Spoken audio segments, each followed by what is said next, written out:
Baldakizkizu dodoei buruzko 8 datu hauek? Dodoa Maurizio uhartean bizi zen hegaztia zen, Madagaskarretik ekialdera.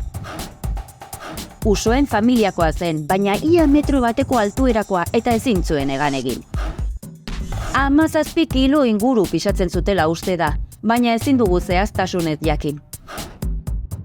Europarrek 1588an kolonizatu zuten Maurizio eta 3 urte beranduago idatzi zuten lehen aldiz dodoari buruz.